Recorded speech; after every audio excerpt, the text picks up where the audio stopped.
And we're live. I mean, live in the sense that I'm recording this, not live as in streaming it live, because that would be insane. Not ready for that yet. So first of all, just thanks everyone for coming. This is super exciting. I see a bunch of people already, joined the call, 29 people so far. So that's more than I expected when I first started this. So thanks everyone for coming. I just cannot believe the responses I got. So thank you all for coming in and saying hi and everything. This is my first time hosting something like this, so it might be a little glitchy. So if it is, forgive me. Next time I'm going to get it better. We're just going to keep practicing until we get it right. So appreciate any patience with all that. But let's dive into things. So it's just kind of a hangout and whatnot. So let me do slides. All right. So this is our first meetup. This is really exciting. The subreddit has existed for, I think, since 2017, if I remember right. And when I looked at the stuff, Buckwheat founded it many years ago, and kind of right around COVID time period, I noticed it was getting a little bit more active. And so I was like, hey, do you need help? And he actually was looking to kind of step back a little bit more. And so I stepped in, and we've just kind of gone from there. So this is kind of our first real big thing. And it's gotten really cool. So I'm going to talk a little bit later about some of our stats and stuff, but for now, it's just kind of, yeah. So I made slides for all of the presenters. So I'll let everybody kind of talk about themselves as they roll in, but if not, no big deal. So our panelists are me. Tech Spence was supposed to make it, but he had a thing come up, so he wasn't able to make it this time. So maybe next time. And of course, Michael, a prime problem. He's been a big part of Reddit. So Michael, what do you have to say about yourself? Wow, in 1 minute, right? Yeah, about a minute. Michael Otterman. I am 51. I live in the Netherlands, in the south of the country. I've been in this industry for almost 28 years now, currently in the role of security architect. My specialization is in the identity space, primarily Active Directory. That's what we're here for. And PKI since a couple of years now. I'm a former Microsoft employee, worked there from 2007 up until 2016, started at MCS Consulting Services and gradually moved to PFE in the security role. And in my current job, I usually help clients with their PKI setup. I'm a big nerd, as you can see in the background here. I have a passion for Star Wars. I have a passion for Transformers since 1984. So yeah, that's just a bit about me. If you want to know more about who I am and what I do, just check out my website. Cool. Thanks. Was that within a minute? I hope so. That's about a minute. That's fine. Okay, cool. No worries. All right. And the other people who signed up for it, I don't know if they're going to show or not, but that's okay. If they do, great. If not, no biggie. We'll keep rolling, and I'll edit this out later. So David, tell us about yourself. Okay, so yeah, my name is David. I'm from Czech Republic. For the most part, I work as a security engineer, and mostly I'm into AD and security. So most of the day, I would say I'm doing some security assessments related to AD and Windows infrastructures. So that's my day-to-day job.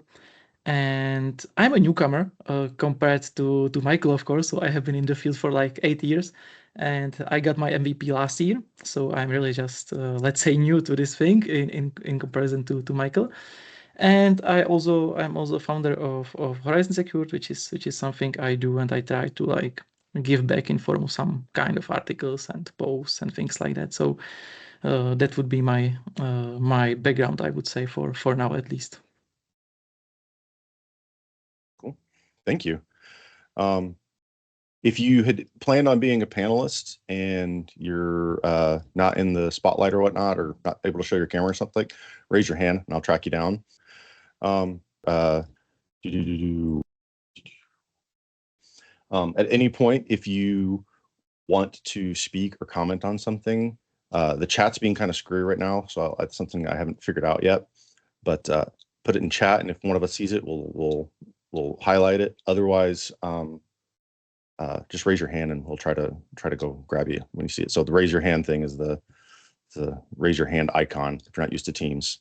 So, all right, well, let's move on. So I wanted to have some fun with this just a little bit. So we're gonna do some icebreakers, and don't worry, I'll make sure and spotlight people just right because it's gonna be fun.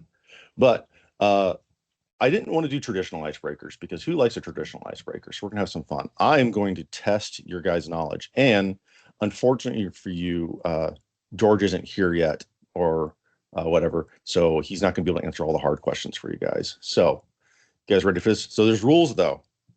So the rules: your hands must be visible when you're answering questions. I don't want any AI on happening here. And of course, if your mics are muted, unmute them. And then if there is a need, I'll call out who the question's for. But since there's only a couple of us, I'm just going to leave it wide open. So let's go for it. And then here we actually change this one thing. You're changing it on the fly. I'm just adding one little bitty thing I hadn't thought about. Let's make it more difficult. I'm scared a little bit. Yeah, I'm not doing that. Same here. Never mind. I changed my mind. Too much work. All right, ready? Here we go. What are the Active Directory FSMA roles? Hands up. Either you know? Ooh, I've got somebody in chat who's going to take it on. Oh, multiple hands, Tyler. All right. Do our panelists know? That's the question of the day.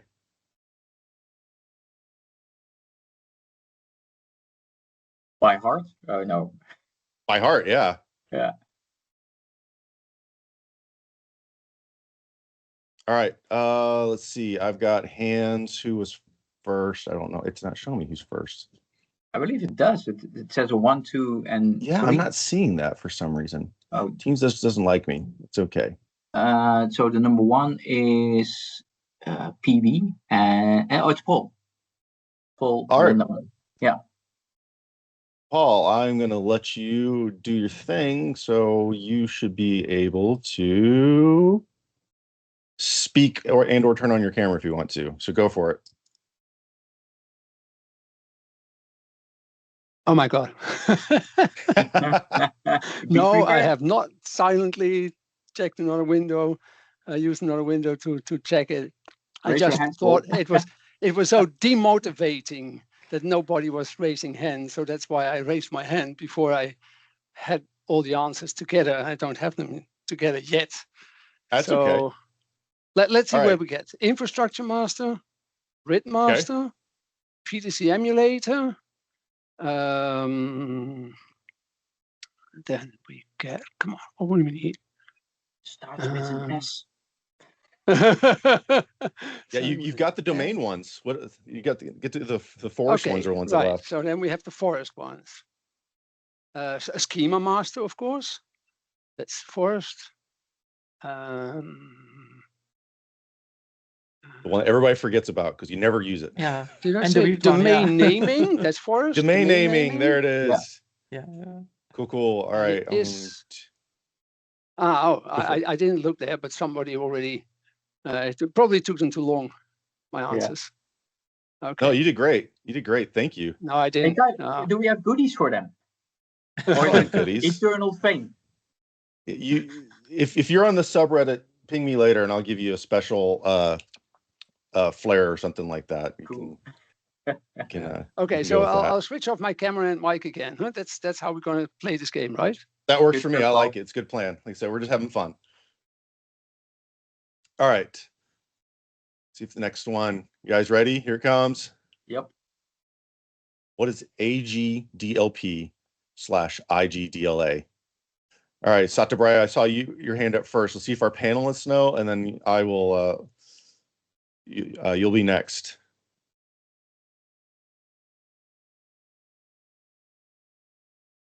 I have to be honest that I don't know.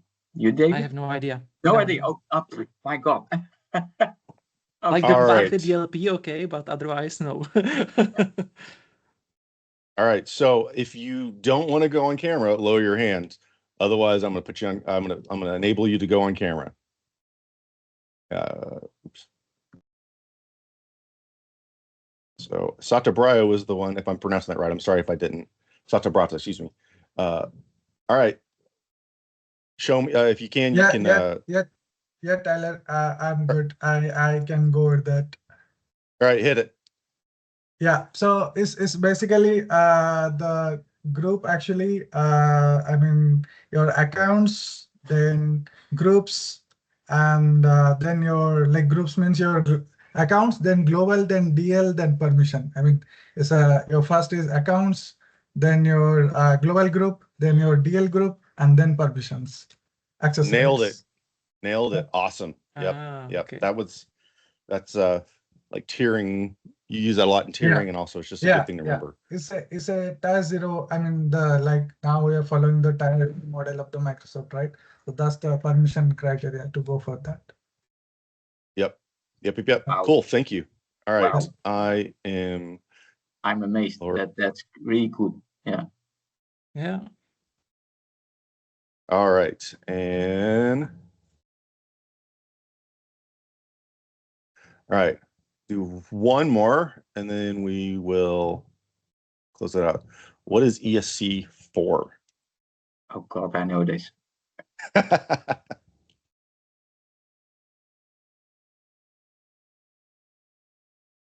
It is the one where you can, if you have this, you can get an ESC1. I think, yeah, that's like an ACL, right? It's like misconfigured, and that leads to. Yeah. Mm-hmm. Anybody in chat now? Anybody in? Yeah, where's Jake, by the way? I thought he was coming as well. He is actually in Europe right now. He's at PowerShell, the PowerShell conference in Europe right now. Okay. I think he's presenting. I think it was running up against him presenting today. Okay. Right. Where's Jake when you need him? That's right. Yeah. Yeah. Let's see. I'm actually going to read this because I forgot to memorize it myself, so it's okay. High risk vulnerability allows attackers to exploit misconfigured certificate template permissions. So exactly. allows. So it's usually an entry point. So it can lead to a full domain compromise. So yeah, it's okay. So I did those intentionally. I kind of put you guys on the spot. I know. I did those intentionally because, you know, you guys are both MVPs, and those weren't easy questions, but they weren't like super hard questions. And you guys didn't get them right away. And so I want to show everybody that it's not about what you know necessarily. Yeah. You can be really good at this job and still have to ask questions and have to learn things. So I think that's one of the don't be afraid to ask questions. As an MVP, it's not like you become an MVP because you know everything. We don't. At least I don't. I'm sure that David doesn't as well. It's more about how you handle these kind of questions, or how you actually help other people, that's I think that's what it's all about, and it's the same in the community, right? If somebody asks a sincere question, you do your best to help them out. At least I know for a fact that most of us do. And at the end of the day, I think that's where it counts. I get a lot of PKI related questions on LinkedIn as well. How would you do this? Or I saw your blog describing this, and I'm running into this and this issue. Can you be of assistance? And of course, my time is limited, and my insights into their environment is limited. But we do what we can. And sometimes these abbreviations stick, and then I just tell them out loud. And but this time, yeah, you got me. I didn't know. That's okay. Yeah, it's 100% okay. Like a lot of times, you know, I think I'm known for my super long responses to people. A lot of times I have to do some research and remember, okay, is this exactly how I want to respond? I mean, some of it, yeah, I can recall, but some of it takes time. So I just want to make sure, and I want to be an encouragement that you don't have to have all the answers all the time. No. And on Reddit, it's far easier, right? If you see a question, you can take a couple of minutes and think about what is this person actually asking, and how, and if you figure that out, what would my response be? So yeah, it takes time to get it in sometimes, and especially it's like, yeah, we are not a like walking book, you know, so it's like not, you know, everything about AD, of course. So Yeah, we cannot we're remember not everything. ChatGPT. So yeah. So Yeah, no, it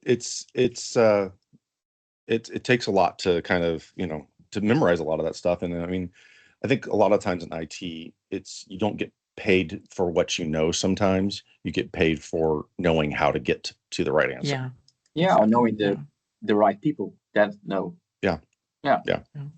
It's more about Yeah. the logic and the thinking, you know, as such. So yeah. All right, I have one more icebreaker question, and that's going to kick us into our discussion section. So here it comes. Super hard question. You ready? 42. Oh. When is AD going away? Never. Yep. Next question. Next one.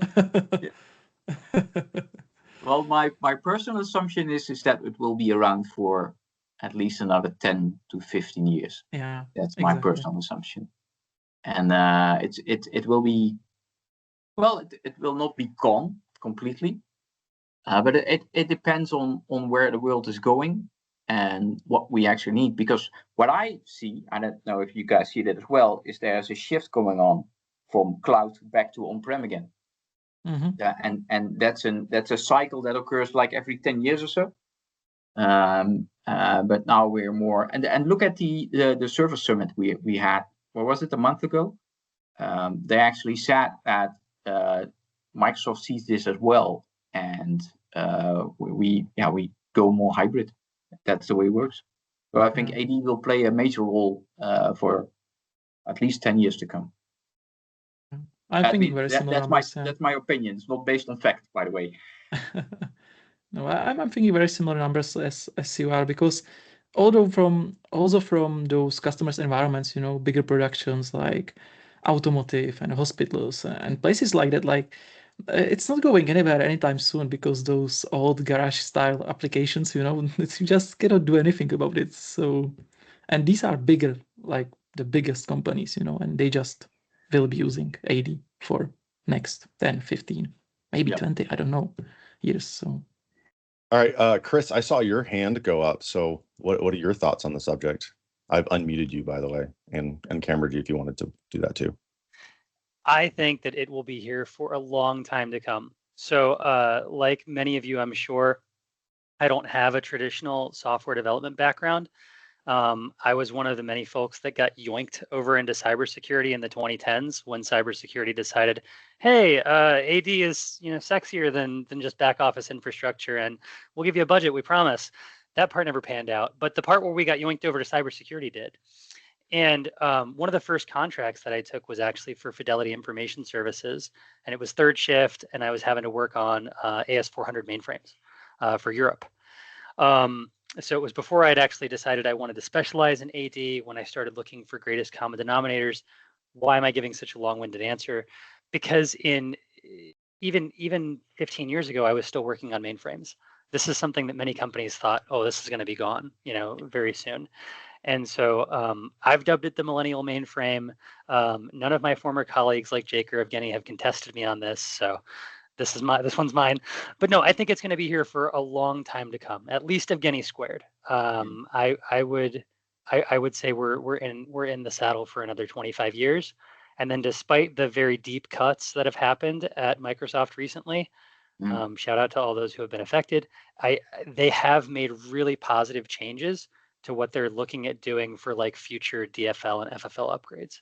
So I think they are beginning to see, hey, we've got 90% plus market penetration. Do we really want to squander this? Like, we've already done the whole ESAE ramp shuffle where we try to get more people to Azure. Didn't exactly pan out. I think that they're beginning to sort of pivot and say, okay, we've already got the market penetration here. Why don't we make the most of it? So that's my hope. Yeah. Cool. Yeah. Well, the downside to this entire story is, or it's not really a downside. So every now and then I get the chance to teach a local university over here, and there are a lot of students who are in their early 20s that have absolutely no idea what AD actually is. Yeah. And I foresee a problem there, because they will enter the job market in like 4 or 5 years. And are we the ones in this call? Are we the ones that will be managing and configuring and whatever with AD for the next 25 years? I hope not. I hope that younger people will also adopt the AD and have an interest in it. But for the majority, this is their life, right? This is their everything they do. And I asked a question to one of them, and he said, "Well, this is for me. This is the internet," and they have absolutely no idea what networking is, for example. So we need to do something about that. That's a big one. Yeah. All right. I saw Brian. I saw your hand go up first, and I will do that, and then we'll need to move on to another topic because I do want to make sure we have time to go through all the discussion items. So Brian, go for it. If it's not Active Directory, what is it going to be? Right now you have Intra ID. With digital sovereignty, Microsoft has a relationship. They inadvertently have control over the different identity. So if you're worried about something, you can actually control yourself or your different organization outside of Active Directory or a local LDAP server or something. What are you going to be able to use? Thinking about critical infrastructure. I'm thinking about doomsday scenario when there's a global outage that's affecting all of Intra ID's authentication. If you have to keep your business running, if you're doing water, power, whatever, do you want that being powered by the cloud where more different threat actors can actually affect that type of organization? And if it's not Active Directory, what is it? Yeah, that's a very valid point. Yeah, absolutely. Yeah. Yeah, I was actually having a conversation with a Entra MVP just the other day, and they were effectively telling me that I don't know why anybody uses AD anymore. Like the cloud is so much more secure.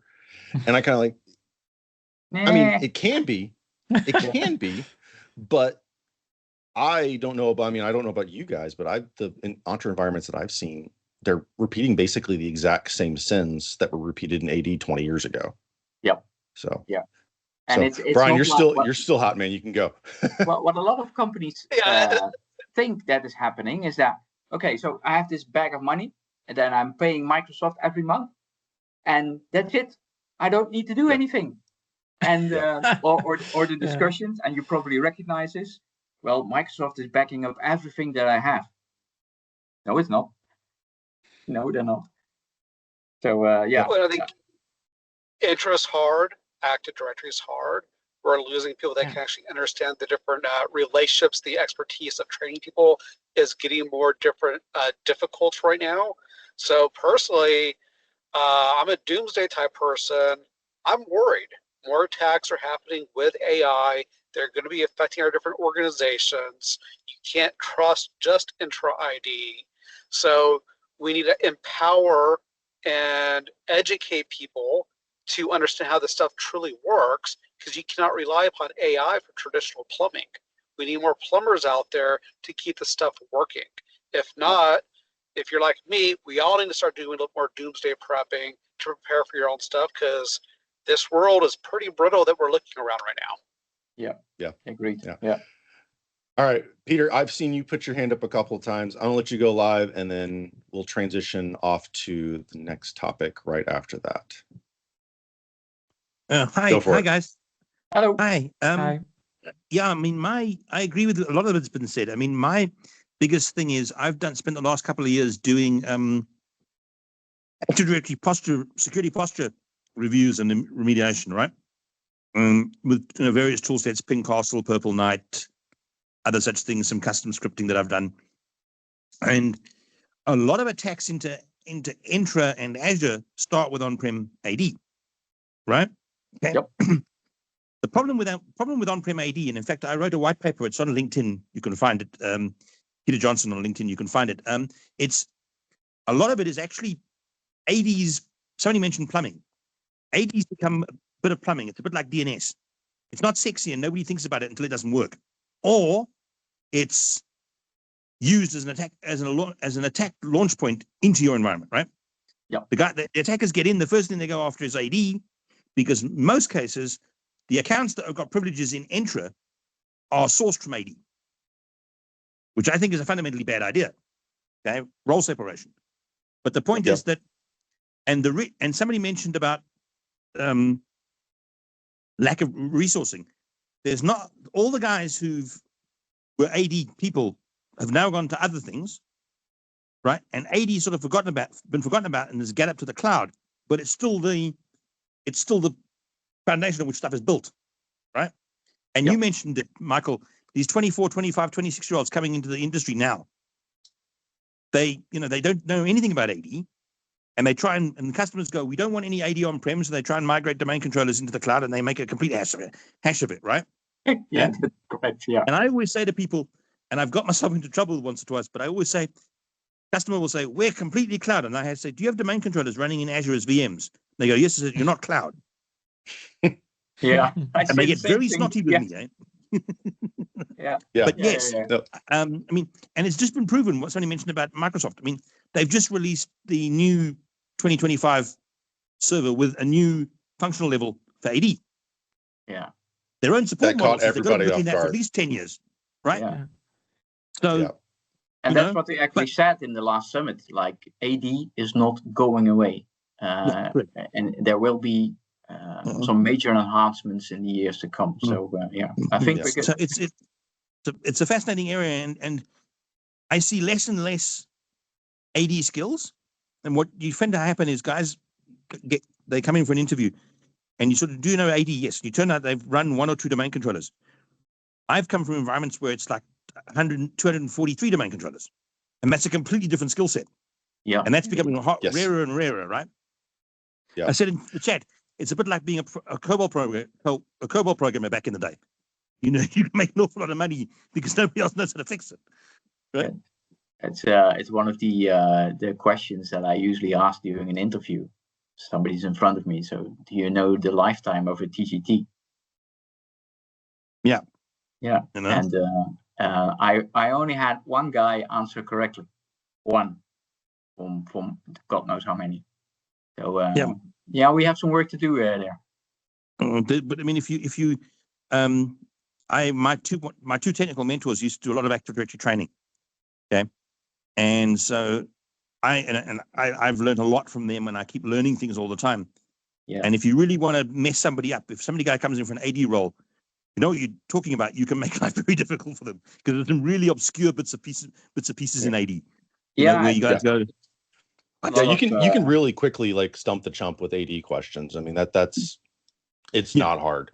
And so I've definitely seen kind of the same thing that you're all talking about. I wanted to move us on to a couple other topics though. So I appreciate everybody's. I mean, this is a passionate conversation. I think we're kind of like preaching to the choir here. Kudos for Brian. Yeah. Yeah. Yeah. So I'm going to move us into the next thing. This won't take too long, hopefully. So I'm gonna turn the slides back on. We're going to talk PKI now? Oh, damn. No, we're not going to talk about PKI just yet. Yeah. We'll leave that. we got that in discussion. I'm going to go through this real fast because I don't want to spend tons of time on just like the state of things. But I just kind of want to put some of the numbers out here. So, like, as the mod, you get to see a lot more behind the scenes than other people would see. And so I just kind of want to put some of those numbers out there. So, we have a growing community. I think the thing that stood out to me the most is we have 42,500-ish members. We grew 11,000 in the last year. So, I mean, when people tell me 80's dead, I have 11,000 new people who say that it's not. That's the reality. Like, it's not going anywhere. I know Microsoft's pushing, new changes into it. And there's the push for AI and cloud and all that kind of stuff. But like, we're growing. We're doing things. As far as the moderators, Buckwheat is still around. He kicks around a little bit, but it's mostly DCDI Fix and myself. And a lot of that has just been, adds and removes and stuff. It's a weird position sometimes because we don't get a lot of like bad stuff. Like fortunately, I don't have like people sending me like evil things that I have to go and delete very often. But, it's like, people being a little rude or just kind of figuring out how to like keep the content on track. So I appreciate that. So thank you, community, for not making my job any harder because I don't get paid for it. So yeah, I think one of the most interesting things though is to put out there is that we kind of have I've seen some of the impact lately of what we do. I have a lot of like the big 80 players reach out to me directly. I'll actually switch my camera back on so you can see me. I have a lot of the big 80 players reach out to me, and it's not always like, hey, can I post my salesy thing on here? It's them asking like, hey, like, what's the community thinking? I literally had a conversation just yesterday, like, hey, what is the 80 community thinking? What is the state of things? And people are depending on it. They come to the 80 subreddit and they're just looking for kind of the what's what. There's a lot of people asking questions. Admittedly, as a mod, I get a little frustrated sometimes. Like, I've created the wiki, I've created the beginner's guide, I have it on every single post, and people still ask the same question. But you know what? If they're learning, they're learning. So I'm not too mad about it. It's just like, But Microsoft sees us. I've had several conversations with Microsoft people, and they're like, "Oh yeah, that's you guys." I was like, "Yeah, we do a lot." So they see that, they depend on that information. So it's this community is really good, and I think it's been really fun being a part of it and kind of helping shepherd it. I guess I don't like to think that I lead anything. I just kind of am here in the front. I could see if we can invite him at some point. Oh, for sure. Yeah, this was the first run of things, and that's why I picked people I knew. Yeah. So, but no, I'm gonna start asking if we continue doing these, which I think we should. I will definitely ask for more people at some point. I've actually, DC Diag sent me a message yesterday, had an idea, and I'm like, ooh, this is gonna be. We should do that sometime. He wants to do something fun, so I like it. And the other couple things is, we've got a lot of smart people. I mean, a lot of smart people in this group. I mean, Michael, your blog is just amazing. And you're so humble about it, but I mean, it's just really good content. We've got George posting his stuff. We've got all of these things coming in. David, you've posted a couple of things a few times. And then I know you do like a bunch of training and stuff. So like we have all this content that's flowing through us, and I'm trying to like capture as much of it and put it into the wiki as I can, because there's so much good stuff out there. I have something, a tool that was sent to me just recently that I need to just kind of make sure I understand fully, but it will be kind of a big deal before I put it in there. It's like, I get all kinds of cool stuff like that. So a lot of smart talent, and we're bringing that together. And I think that really kind of speaks to kind of where the community should be. In the conversation I had yesterday, it was really interesting, because somebody said to me, the attackers work together. The defenders don't. We silo off. We're all separated out. I mean, you think about it, and I'm not throwing anybody under the bus here. So take that. I'm not slamming on anybody particularly, but you got like all the big players. You got Quest, you've got Simperis, you've got Chaosoft, you got all the, you got Veeam, we've got ThreatLocker, you've got CrowdStrike. You got all these big players showing up in the space, and they won't go to each other's conferences sometimes. They won't share information, and it becomes kind of this corporate war kind of thing. And they're just like, and here bad stuff keeps happening. And I get it. You got to protect your IPs and stuff. And I'm not saying that shouldn't be a thing, but it's just like, man, we have got to defend our community. We got to do better. So that's what I want to continue to facilitate is this is our space. This is for us to fight together as one unit. So there's a really different approach in what organizations, commercial organizations do and want to achieve and what we want to achieve, right? We want to do better. We want to help each other. We want to prevent as much as we can from bad guys coming in. And all the companies you just mentioned want to do the same, but on their own. And they want to make a profit while at it. And that's a big difference. Yeah, but, and there's nothing wrong with wanting to make a profit. Sorry, what? There's nothing wrong with wanting to make a profit. There's nothing wrong with that. I just want to be clear that, I mean, Reddit comes off as like super anti-corporate, and I don't want to say that that's bad necessarily to want to make money, but we all need to eat, right? So yeah. So it's yeah. Well, there are initiatives, of course, of a lot of companies working together in for example, in the vulnerability space, etc. But it's not very common. Yeah. So this is my kind of promise that I to everyone that I'm going to try to keep the subreddit and this content type stuff, these meetups, as vendor neutral as possible. That's not to say that I won't like bring in people from some of the vendors, because they have smart people working there. I mean, you mentioned Jake earlier. Jake works for Simperis. He doesn't hide that. Jake's also a freaking genius. So like, I don't want to exclude that just because of one thing or another. I mean, David, you run your own like training company. Like, do we exclude that because you happen to be making a profit on the side? Like, I don't want to ever shut that stuff down, but I also don't want us to become just another corporate interest place. So that's always the goal. Yeah, agree. Yeah. So the other thing, kind of following that just a little bit, and I'll put the slide on and I'll switch back to my face because I know you guys like looking at me. So just, I don't want to go too far into this, but these are kind of like the spam discussion, I want to call it. This kind of comes up a lot. So you see a lot of reports come in about, this is blog spam, this is that spam, this is whatever. And it's always a challenge to kind of manage because there's the balance of good content versus not good content. And AI has made that incredibly hard. Yeah. So my general position on blog spam is I try to stick to the 1 month rule with little exceptions. And I'll say it straight up, Michael is one of the exceptions. Every time he, his stuff, it seems to be on point. And I'm like, I'm not going to say no, you can't post that because it's really good stuff. It's providing value. The rule is not to keep that out. It's to keep people from being noisy when they're just trying to push their blog on how to install AD. Like, I don't need that every day. We have deep dives, we have, scripts and stuff like that being written. And so like, I'm not going to shut that down. The vendor spam, I will shut that down a little bit more. That being said, I don't mind some of that as long as they like reach out to us and like keep it limited. Like if they do have like a really cool new feature, we maybe can talk about it, but I don't want to, I don't know, that's where I'm trying to balance it because I don't want to shut those things out because we do need to, there's the concept we've got to find good products. I think it was Peter or Paul, one of the apostles, said earlier that you have an environment with like 230 domain controllers or something like that. Well, I worked in an environment with thousands. I have also worked in an environment with 10. The way that those realities play out is very different.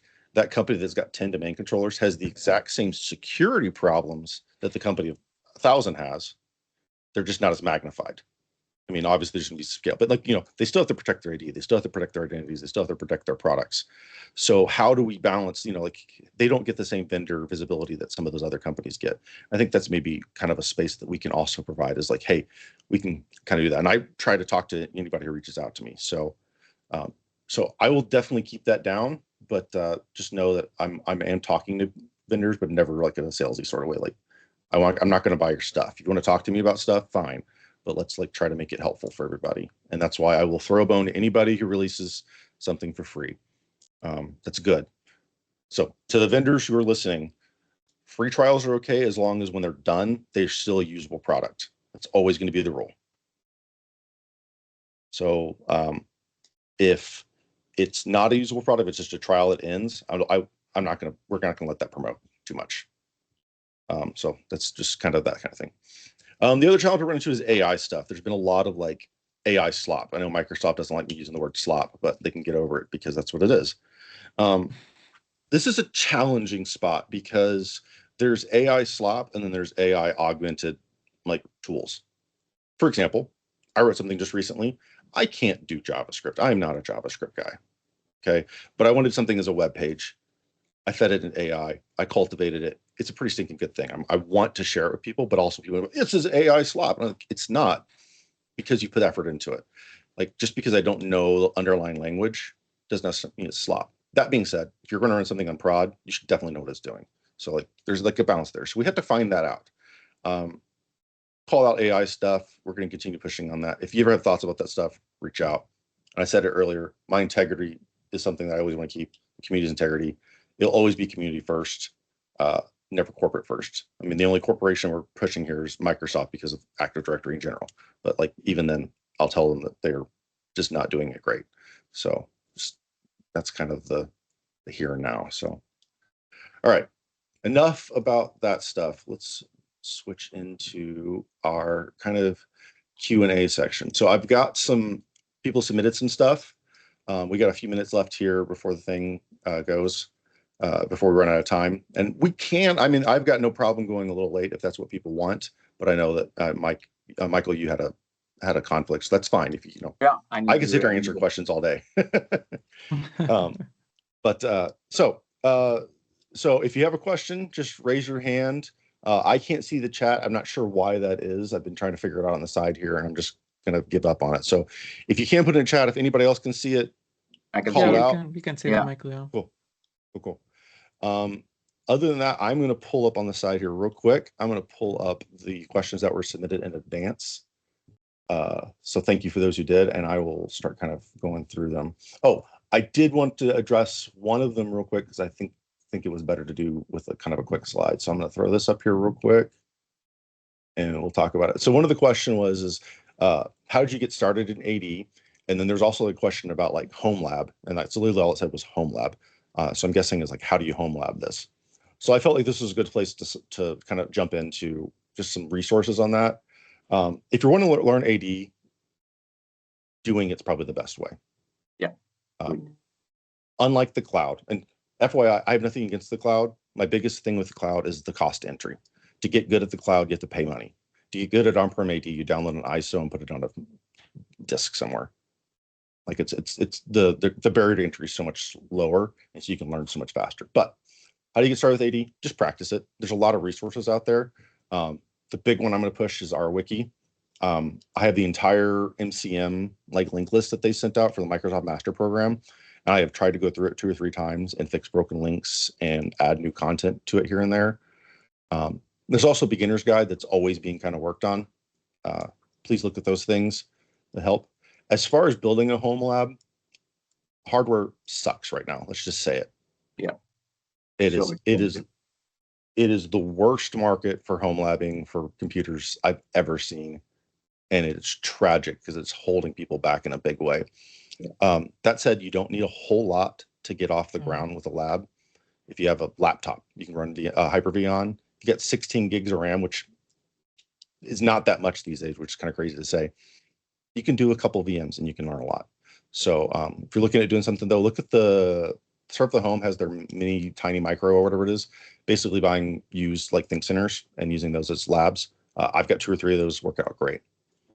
The other thing is our home lab community. There's a lot of stuff on there. Sometimes it's kind of like just people showing off their rigs, which is kind of crazy, but they've got some good stuff.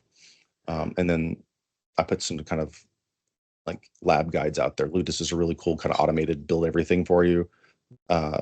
Microsoft Zero Trust Lab is actually really cool. The only thing about that is it does kind of assume that you've got a VS subscription to do stuff. So there's some limitations, but it covers like building AD stuff and the Entra stuff and integrating them.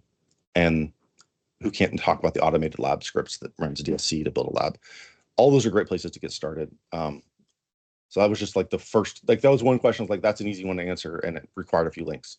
So all this will be available there. What I would like to add, sorry to interrupt you, Tyler. No, of course. What I would like to add, so automation is great, but if you want to start out with AD, I would highly recommend just do it yourself, right? Yeah, install a domain controller, use PowerShell, get familiar with how to actually set it up, read the best practices or recommended practices, I should say. And if you're comfortable doing that, then switch over for automation. And that's, I think that's the way to go. Because if you start with automation, you tend to focus more on the automation itself instead of the outcome. And I think the outcome is especially in the beginning, far more important to understand what you're actually doing. Yeah, I will also add my bit here that the lab is really important for this because the Microsoft documentation is not always correct. The things that we say on LinkedIn does not need to be correct. We can be wrong. And we always have this discussion, even with Jake, Tyler, that we just kind of confirm something and then we find out that it has been different way. Like we just assumed or expected something. Yeah. And it's always good to have the lab just to quickly, try it and to see. And it takes just 5 minutes to test something out. But you know for sure what you will be talking about, and you tried it. So that's very important. Very important. Yeah. Just like I said, do it. Like there was a company out there that had this as a slogan: "Just do it." Yep. I think that's the best way.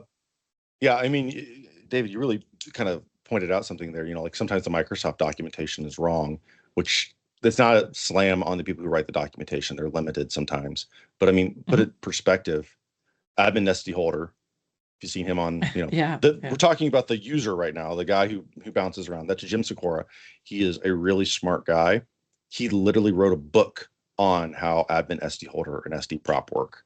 Yeah, because the Microsoft documentation is just not accurate, and there was a lot of misinformation. And it's been interesting. One of the things I bring up sometimes is that the Microsoft documentation is inconsistent when it talks about how password replication works. They throw around the term immediate replication and urgent replication as if they're the same thing, and they're not. So Peter, I'm going to unmute you in just a sec and see what you got to say. Go for it. You mentioned that book on admin SD holder. Can you give us any details of where that book might be available? Is it available online, or is it a physical? It's purchase? available online. It's Yeah. online. Yeah. So if you check the R Active Directory wiki, I do have the link for it in there. I can pull it up. It's written by Jim Sikora. And put out by SpectreOps. I will try to link it into the chat in a second. Okay. I Because mean, that's one. It's literally already in the chat. Because I've come across that a few times where, you sort of every time you read documentation on admin SD holder and SD prop, you sort of go, hang on a second, it's not quite how I understood it, and it's one of those like, oh, okay, exactly what does this mean? And you come across it with what I'm doing at the moment with security reviews, where permission changes against the admin SD holder object. Well, here's how you fix it, but what exactly does that imply? What are you going to break if you make the change, right? Not many people, and I sort of understand that enough to be cautious, but I wouldn't consider myself a deep level expert in that particular area, right? Okay. So that book is, I mean, it's an ebook. It is truly detailed. Like, I think he spent 3-4 years, like, just doing the research on it. I mean, he's been researching it for years before that, but he spent about 2-3 years at least working on just writing it all down and doing like the research for it. So it's phenomenal. Yeah, it sounds like I wrote a blog about SD holder, I think 2 years ago or something. Yeah. Based on what I read, based on what I experienced. But this read up gave me great insight on how it actually works. And I was wrong in my assumption in some places, but it's an excellent read. Okay, because the other one you mentioned was password replication. I mean, very often I have customers going, well, we change a password on-prem and it takes X amount of time to reach the cloud. Well, something's wrong somewhere, because it shouldn't take that long, right? Yeah.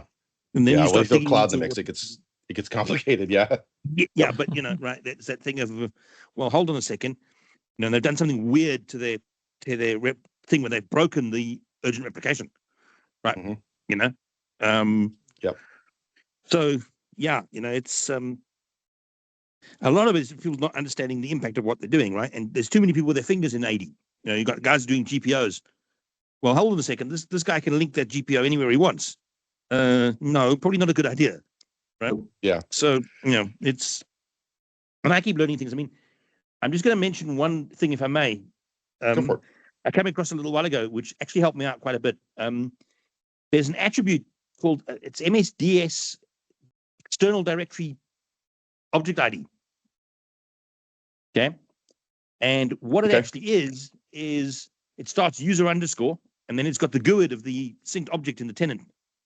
So when you're trying to find where a user's coming from, you can go find it, because you can just pump that in. You basically go looking for that string in AD, and you find the exact user. Because I had an environment with 24 domains in their forest, and we couldn't find all the users, and it turned out to be the easiest way to do it. So as I said, you learn things all the time, right? And like, okay, that's useful. Keep in your back pocket as a little tip to And I've got probably thousands of notes that started that way. I mean, it's literally. I mean, you said a forest with 23 domains. I had 300, so I saw some weird stuff. And so it's like, it's just, you sort of look at it and go, that particular customer, I've been on that customer for 10 years, and I've been trying to get that domain count down, and I can't. There's no political will. I'm like, dude, what are you doing? There's no reason to do this. You know, right? Yeah. So, you know, it's like, okay. But then you get involved in trying to fix it, or at least trying to figure out when something goes wrong, you know? So yeah, it's great exercises, but I'm going to get into this community a bit more, I think. This is what I'm busy doing. A lot of this is, we've got 2 major customers. I feel a block incoming. Yeah, that one's, it's a usual tick. You know, remember, I mentioned a little while ago when you exported users from the tenant, from the portal, you didn't get all the fields. They've now changed it. They've changed the behavior slightly. So it's a little bit less useful than it used to be because, you know, but now you can get a lot of it out. Because that's what I spend a lot of my time doing is figuring out why objects won't sync. And that's it's a learning curve every day. Oh yeah, absolutely. Yeah. And you keep coming, finding and go, how did you do that? You know? Yeah. Cool. Tyler, looking at the time, we have 6 minutes left. So, are there any additional questions? Well, there were a lot submitted, and we're obviously running out of time. So, to be conscious of everybody's time, like I said, I'm happy to stick around for a while if that's what people need. I will have to take a short break in a second, but I can stick around for a little while if we want to just have any more conversation. There's a couple things that I want to put out there real quick, and then we can go back into some discussions. So the first thing is I'm going to put a poll out there. That's basically it's going to be a Google Forms. I might even put one on the subreddit itself. So please try not to do both. That might skew the numbers. But the idea is I'm just kind of curious to, you know, there's a lot of little logistics, and I'm admittedly still learning a lot of this. So please be patient with me. But just to see what you guys thought of this and to see kind of how frequent we want to do this. I mean, once a month is doable. It does put a bit of, you know, strain on those of us who kind of have to organize it a little bit, but that's okay. I think the first time was harder than the additional times. This can get easier each time, especially now that I've got like templates and slides and whatnot. So that's kind of the big question is like, how often do we want to do this? And then there's a few other questions on there. And then I didn't put the question on there, but I probably should, is length, because we ran up to an hour and like we didn't even get through half of it, which is fine. I mean, that's fine. It's just, you know, we have a lot of, you know, it seems like there's a lot of discussion that can happen, and I never want to shut it down, but you know, we all have to work. So so there's that. So I will put the poll, put the poll slide out there. There goes the poll. There is the poll, POLL slide. QR code is just that link generated, and I did not get a copy of that link to put in chat. I should do that real quick. So are you testing us if we actually just click a random link, Tyler? Or is it? You know what? Some of my really smart identity security friends really don't understand why people get so worked over QR codes. So yeah, fill that out at your leisure. Like I said, there's no urgency behind it, anything like that. And you know, if you're ever interested in being on camera like one of the panelists, don't hesitate. And I did tell people online on LinkedIn that there was going to be a surprise during this thing. So I have been very busy getting this ready. So ready? I have merch for us. Ooh. So I don't do online sales, and I have no intention of ever doing that as a profession. So these literally are designed by me / a little bit of AI. But I'm using like Printify and Etsy to do it all. So there's a little bit like back end cost with it. So I'm not making much money off them. Like I'm honestly putting enough into it. That way, if one of the prices goes up or down, I'm not losing money on them. But any profit I make on it, I'm going to put back into the community somehow, or just straight up like donate it to the EFF or something like that. I don't want to make money off this stuff. Like I don't want to do that. But I came up with kind of 3 ideas. One of them was kind of a joke that I started saying, like Clippies by Tier 0. I don't know if you've heard me say that. The other one, the one in the middle there, was literally the results of our backups poll, which I thought was kind of hilarious. I know a couple of my Quest and some Parish friends have really liked some of the poll results. And then, you know, we get known for being a little grumpy. we're not grumpy, we're defensive. So That's one way of saying it. yeah. So, yeah, exactly. there's no thing on it. Like I said, it's just if you want them, get them. Otherwise, don't. Like I said, it's I don't care one way or the Are other. you putting up the link in the Reddit or not? I will put the link to all this. All this stuff will go up there when obviously I'm going to figure out how to put this online. Right. This whole presentation, and then when I do, I'm going to put I'll put that up in the Reddit as well, and then yes, I'll put these links out there for everybody. Assuming nobody gets. We could consider just an idea, Tyler, to select a charity or something where the money goes to. Yeah, that's definitely on the list. I've been looking at a couple of things. And this is getting a little off topic. I've been looking at so I've been thinking about doing a personal LLC just to cover like some of the little things I've been doing. So that's a little business, just so I can kind of offload some of the risk. So if I like give it consulting or something like that, thought about using that. Or the other one I've thought about is going through the legal challenge of forming a US, I think it's a 501c6, if I remember right. So everybody hears a C3, that's like a charitable organization. A C6, if I remember right, is like a like community interest organization. So that way the money would kind of go into that being just the AD community. I see a hand up. I need to go, by the way. It's 6 o'clock here.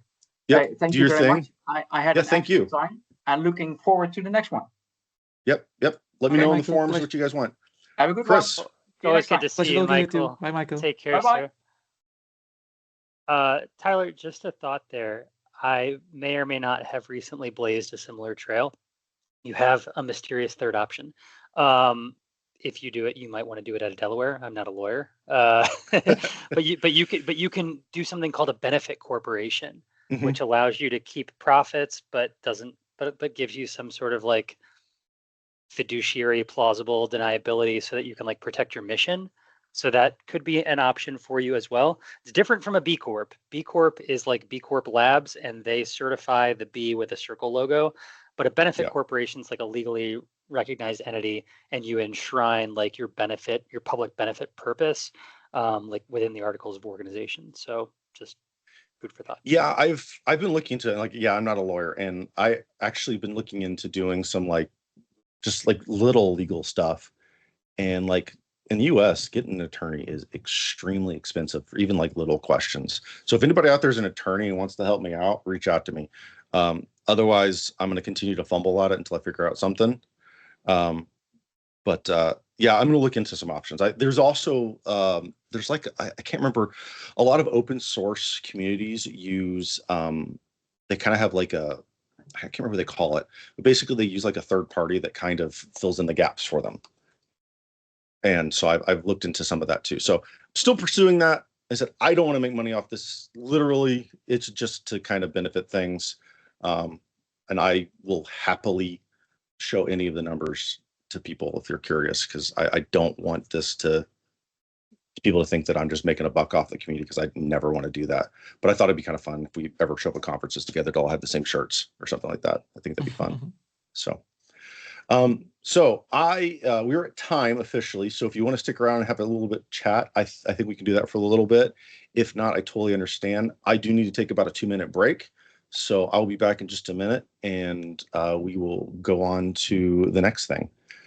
But I will be right back. I'm going to stop the recording, even though I might. Can you just maybe just light up some of these questions, so maybe just we can talk with somebody here, because I can stick around, so maybe we can just try to get the jump host versus PAV question or something like that. I want to be part of that one. So okay. So you're right. You know what? Here's I'm going to do something crazy. All right, please don't make me regret this.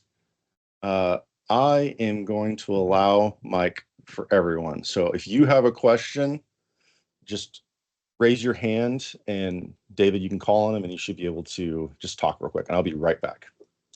Okay. So and are there any questions related to AD or a topic that we would like to discuss? Because I'm definitely into the question that Tyler mentioned, privileged access workstations versus jumpos, but let's wait with that one, because that will be hot topic, I guess. Ankit had David. Ankit had a question about DFL and FFL upgrades, and what happens when you do that in prod and it doesn't go well. I weighed in on that, but I'm totally open to other answers there as well. No, I kind of I read it all from you, the answers, and I agree with that. It's kind of, you can just start doing the first recovery base basically, which is not the best path you want to go. And I get this question kind of often from customers because they are, of course, worried if the environment is big about doing like big jumps, for example, if we have something older than 2012. But I have not had any issues like ever, I would say. Have you actually? Have anybody? I haven't. One of the reasons that I credit to not having issues, though, this doesn't happen often. You've got folks still holding on to 2012 R2 for dear life.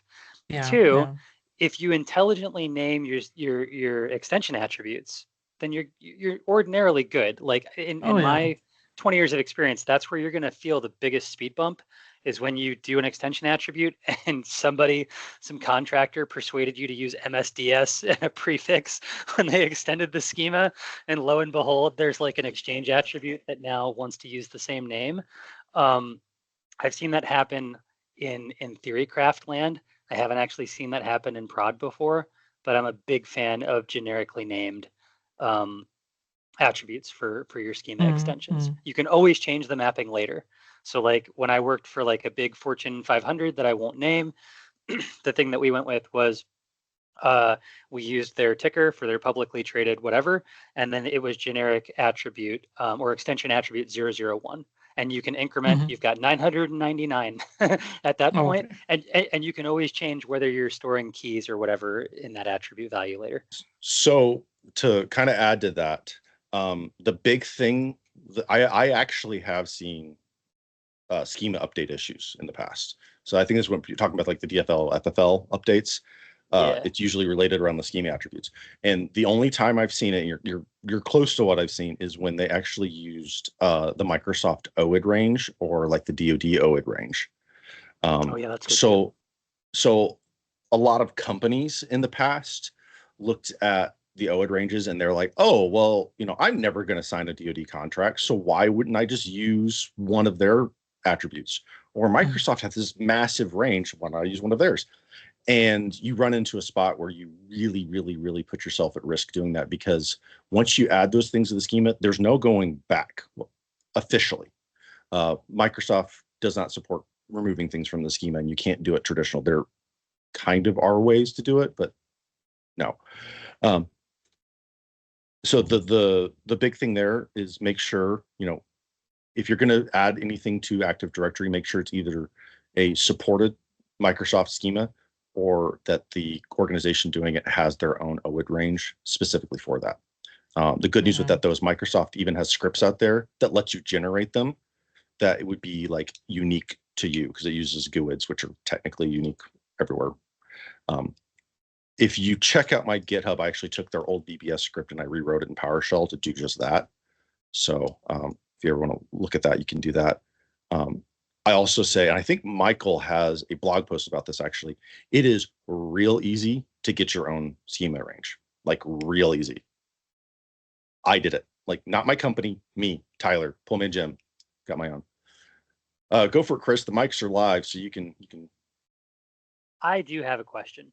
So someone in chat mentioned that they were just starting out in PowerShell. There was a time when we all just started out in PowerShell.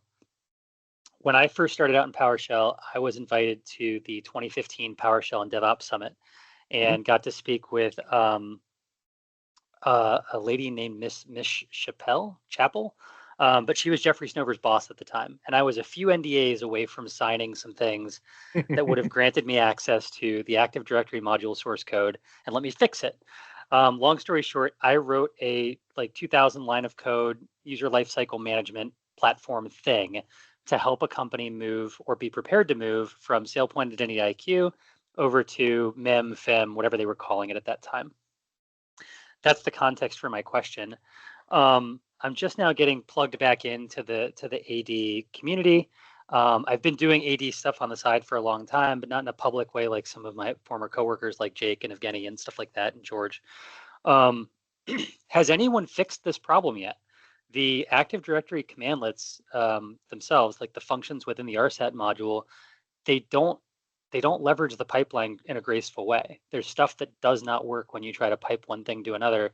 And then, of course, you can't do schema extensions. You can't do OID stuff natively. Has anyone tried to sort of say, hey, here's a better native RSAT module? And if the answer is no, is that something that either this community or maybe your, steadily growing Active Directory subreddit might be interested in? Because it's something that we could all use. It's something that's free when the trial expires. It's something that could really help people. I do know of a couple of like personal projects some people have worked on trying to do that. The pipeline issue, I'm not sure how easily solvable that is on its own. Like, I mean, that's just power. So, caveat, I think in PowerShell 5.1, at least for now, because 7 and 6 and 7 aren't part of the OS yet, and so to maintain supportability, not to add more dependencies, I try to stay away from 7 on my domain controllers and jump hosts and stuff like that. So 5.1, I don't think the pipeline thing's gonna be super solvable on its own. Like you'll have to kind of work around it. 7, I know they worked on that some. It's better in 7. As far as like official modules, I don't know of anything. I'm not opposed to that idea. In fact, I've got a couple of projects on the side. For when I work on it, I've got ADHD, so like I start things and stop them all the time. David can attest how difficult it is to get me to communicate sometimes. It's not just you. But yeah, that's me too, man. Yeah, me too. Right. Yeah, I think we're all there. Yeah. So one of the ideas, so DC Diag released a thing a while ago that's kind of like a AD test environment build script kind of thing. It's not like, it's more like creating users and groups and that kind of stuff. It's inspired from the Bad Blood script. And I like the Bad Blood script, but Bad Blood just kind of goes nuts and just drops everything everywhere. And it's just like, it doesn't really simulate like a real AD environment. Like I get what they're trying to do, but it's not realistic enough. Like it's too chaotic. And so like, I'm going to fix this. And I start working on it. And next thing you know, 3 weeks later, I'm writing basically new LDAP modules for PowerShell because I'm tired of dealing with how slow AD web service is. So that's where my started. So, so Chris, yours was like, the PowerShell scripts or the PowerShell commandlets are just bleh. My spot was, I think AD web services is crazy slow. If you do raw LDAP, it is way faster. Oh yeah. And so I was working on it that way. So there's definitely room for that. I don't know of anything official. I know there's some stuff that people are doing for PowerShell as far as PKI goes, but not necessarily like AD. So that might be like a good collaborative project for a bunch of us to work on. I like that and just idea. because it was my first thing, I'll just say it because somebody else has their hand up. My reason for asking the question in this forum is more like the enemy of my enemy is my friend. Like, what can we do to not only like drive attendance, but like galvanize the community and get them rallied around like a single cause that everybody could get really interested in? So like whether that's DC Diag or whether that's fixing the AD module or this other gentleman's idea, I hope, or a question, it would be great. I mean, this has been awesome. It really warms my heart to see this. So thank you for doing it. Oh, no worries. All right, Sati Brata, go for it. Your mic should be good, so you can go for it. Yeah. Thanks for that, Tyler. So my question is on the design side of the ID. So basically, when we plan and design the tiering model, right, and we follow all those tier 0, tier 1, and tier 2 things. So I mean, we know, right? If it is a critical server, we put it into the tier 0 according to the classifications, and then the member servers, and again the endpoints in the tier 2. But whenever you are going to design it, I mean, how should we approach it? I mean, That's the thing I just wanted to know. I mean, because I can answer the questions, or maybe I can design it, right? I can tell on the implementation side. But when you are designing it, what approach you should follow? What are the factors you should, consider to, put all those things? And yeah, that's what my question all is over. That is Can I like an just, entire because- training. Yeah, but I'm actually just dealing with some of that. So let me just say one thing, and then I will, of course, let Chris or Tyler say something. First of all, I would like stay away like strictly following what is in Microsoft's documentation from the perspective of like 3 tiers, because it's just a concept. It's like something you can follow, but from my experience and over like last 6 years, I have built over, let's say, 10, 20 tiering models in different companies, and it's always a different number. So I don't really use 3, I usually use 4 or 5. And the same goes for, as you said, it might seem to be easy to say like, this is tier 0, this is tier 1. Of course, it seems to be simple, right? But once you start talking about, okay, but this guy manages network infrastructure through this console, and this Linux or Unix appliance behind it is joined to the domain, where to put it? Because you can like kill domain controller from that device. So will you provide tier 0 to him? Not really, right? So it's not that simple, and usually people need to really think about this. So that's my bit that I wanted to add into this conversation. Okay. Chris, did you want to comment on that one, or do you want me to just jump in on it? You can go first. Yeah. Okay. So I'm in a similar mindset as David. You don't necessarily have to stick to the 3 tiers. I tend to, just because the common parlance really helps, but you can kind of interpret that how you need to. So like tier 0, we think of that usually meaning domain admin. It doesn't necessarily mean domain admin. It means potential to domain admin. It means like you're in that same space. You have I look at it as like an impact and a control situation. So control, like, do I have the ability to affect those systems in a way that gives me control of them? So like SCCM, SCOM, heck, Entra. You can push arbitrary code through Entra pretty easy, especially if your security is not set up on Entra. Like that gives you tier 0 access. So do I give those people tier 0 accounts? Yes. That doesn't mean they're domain admins. That just means they have a tier 0 account. Domain admins is its own thing. So you kind of like have tiers within tiers. I think one of the best ways I've seen it done, I'm actually going to be putting together, I'm going to be speaking at a con in a few weeks, and I'm going to be talking about hopefully tiering. I'm not sure which topic of mine they picked yet. They haven't sent me the email, but one of them was tiering, and so I'm going to be putting together a presentation on some of that. But the model that I really, really like is the Monash model. It is tiering with teeth. Like, it's really, really well done. The only thing I'd say about it is they have a lot of like how to, but they don't have like any scripts or anything like that that helps you deploy it quickly. So that would be what I would say about that model. But as far as tiering, like, my biggest thing is, find out what works for your business and attach that to it. Like, figure out how it fits into the business. Because at the end of the day, whether we are the most secure organization or not, our entire purpose as IT people is to make the spice flow. We keep the business alive. So if we can't accomplish that goal, we're not doing our jobs.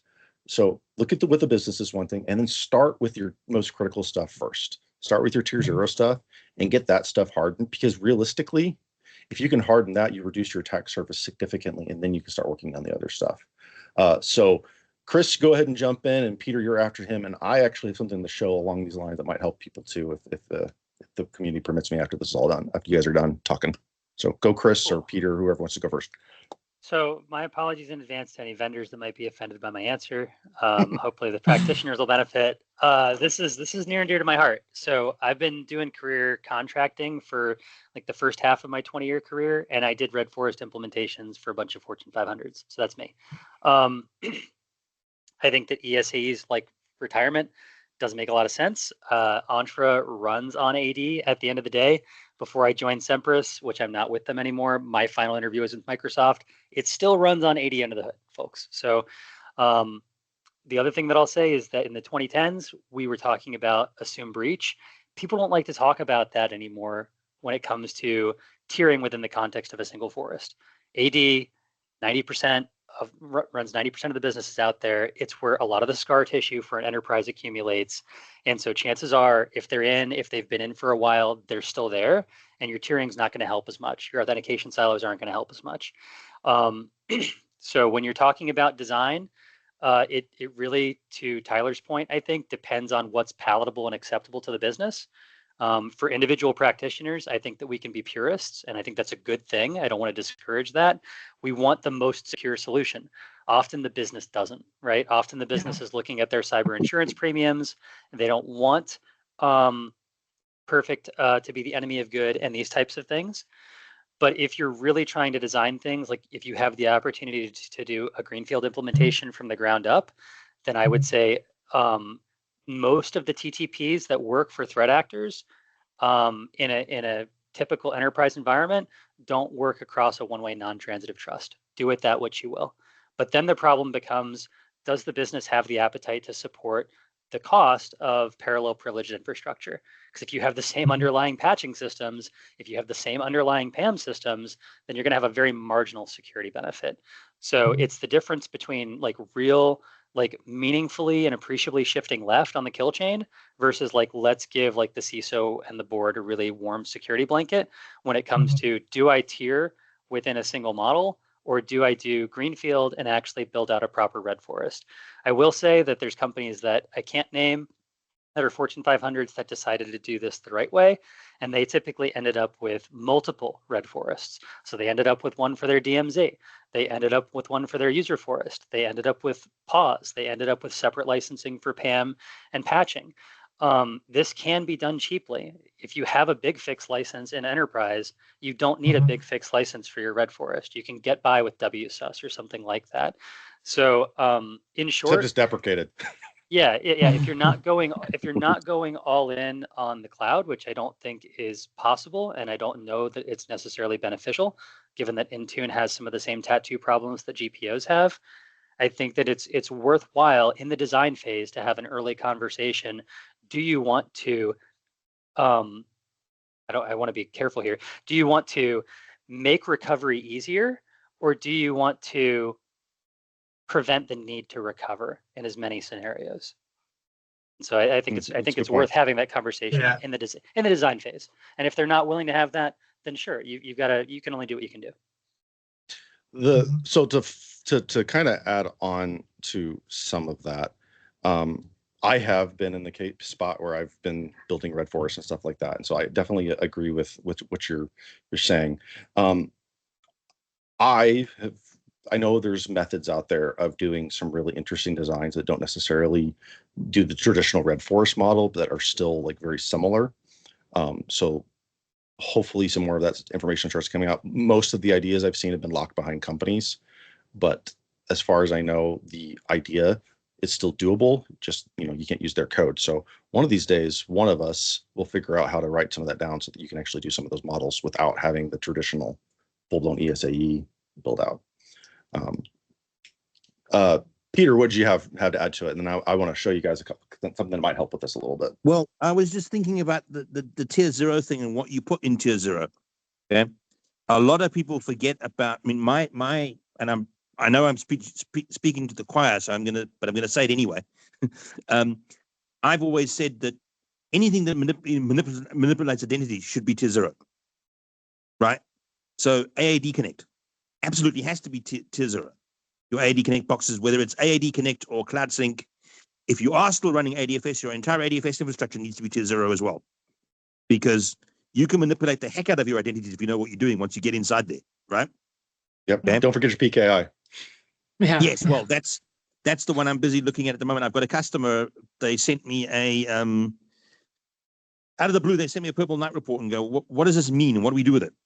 And one of the findings was they've got a bunch of certificates where the certificate is configured so that the requester can request a custom subnet alternate name.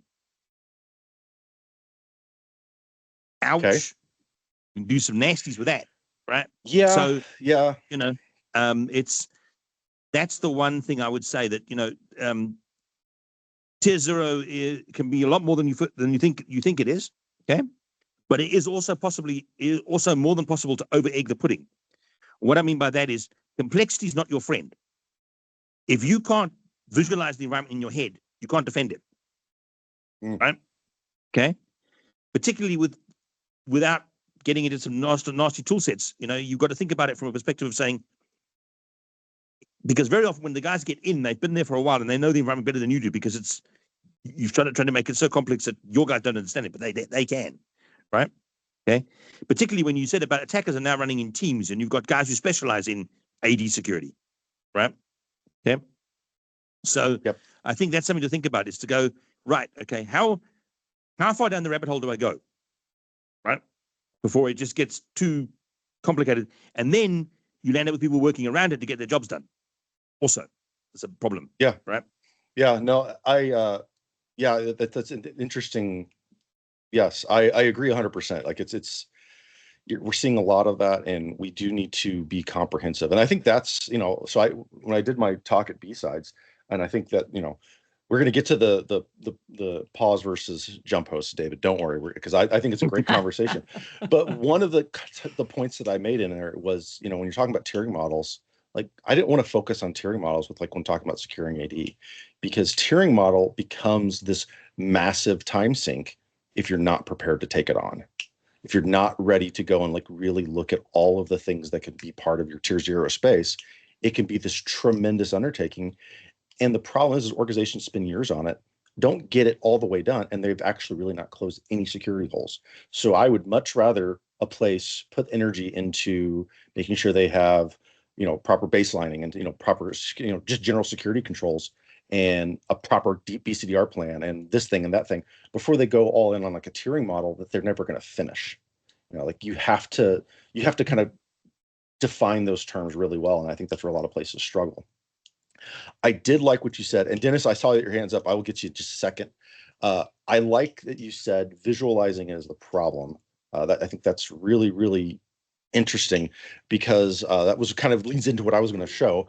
And so I am going to share out the screen real quick, see if this works not poorly. Is that coming through? Do you guys see the screen, or I need to do it another way? Yes. Cool. Yeah. So I'm showing a couple of tools here because I'm leading to mine at the end. I just don't want to diminish other people's. So Jim Sikora, admin SD holder, he wrote this thing, MD2 ADUC. Effectively what it is it lets you generate like a mock-up AD environment. It's not actual AD, it's just like a nice web page. He vibe coded this, so it's pretty cool actually. It's a really neat tool. I like it. It works great. There's another version of it that the mock AD, I don't like this one as much because it's actually an executable they run. Jim's was just a PowerShell, and this one doesn't work with the new WebView stuff, but this works very similar. They do pretty much the same thing. This one's just a little bit different. And these tools are great. I don't want to have to download and install anything to do some of this. So I made a web version of it. And so this is what I was kind of aiming for, is helping visualize this. So in here, I've got templates, and one of them is just a basic tiered model. There's a couple of bugs with this still, so be patient with it. But the idea is to show kind of what a tier model would look like, because a lot of people struggle with this aspect of it, is visualizing what a tier model could look like. Not to say this is the tier model, this is a tier model. Mm-hmm. That's cool. And so it's all JSON. You can use all this stuff. This is live, by the way. This website is live. So if you want to work with it, you can. Thing I will say is you can use either the other two tools to export stuff. Like this one has a PowerShell script that lets you export your current environment as JSON. You can just import that into the one I've written. Like I said, I did it all on the web. It's all JavaScript, nothing fancy. Just runs on GitHub. But I wanted to put that out there for people because I think because I hear a lot. I had somebody was asking about tiering just recently, and I was like, it's hard to explain it to people. It's easier to show it. So that's why I created this. So if you're interested in that, I will, it's there. So I will ping. David, did you have access to chat? Because it's still not working for me. Yes, I have access. All right, I'll ping it to you, and you can put it in chat for me. Yes, do that. So, all right, I'll stop sharing. What did you have, Dennis? And then we can move on. I was just going to comment on the tier 0 conversation from earlier, right? So just, I think everyone's kind of echoed the same thing, right? I think there's like the default chunk of stuff that we have to be concerned about. And then when you talk about exerting control, and when we go back to the comment like Microsoft quote unquote retired ESAE, and like they really just kind of put lipstick on the pig when they had RAMP, right? Because the concepts still exist, but really it was kind of a lame way of saying tier 0 can be not just Active Directory anymore, right? When you include things like Entra, if you want to throw Okta into the mix, if you have an environment like that, any sort of identity sync. And so, it's mostly commenting like the philosophy behind it is what you were saying. Like, you have to be conscious of how your backend identity, both Active Directory environment works, synchronization works, in addition to your PKI, to create a more like holistic approach. So to say that ESAE is dead is, not true, because the concept still persists, basically. Was just the comment I was trying to make. And then, but I also, as you kept talking, I also was like, look at your configuration management baselining first is probably the most important thing, because, to your point, like, you got to close the more important holes, and then you take the maturity at the next level. But that's all. Yeah. No, that's a good input. I mean, and you're kind of speaking exactly kind of how I think is, like perfect is the enemy of good. And a lot of places, they go all in on their security, and they spend all this time tracking down things that maybe don't matter. I mean, how many times, like, and I'm not saying they don't matter. Like, I mean, every security vulnerability is a vulnerability. But it creates, I think maybe another way to look at it is it creates this false sense of hope. Someone's like, oh my God, we've implemented the red forest. And my team and I used to make this joke at one point in time. We were like, if the whole business burns down, but my domain controllers remain, we've succeeded with the red forest. And then it's like, well, what have you really accomplished there, right? To your point. And so that's where, you have this false sense of hope when it comes to implementing something like just in a tier 0 perspective, because it's about ultimate impact, right? And you do that by cleaning up the rest of your environment and then go to the next step. So yeah. I mean, I've seen, I mean, I'm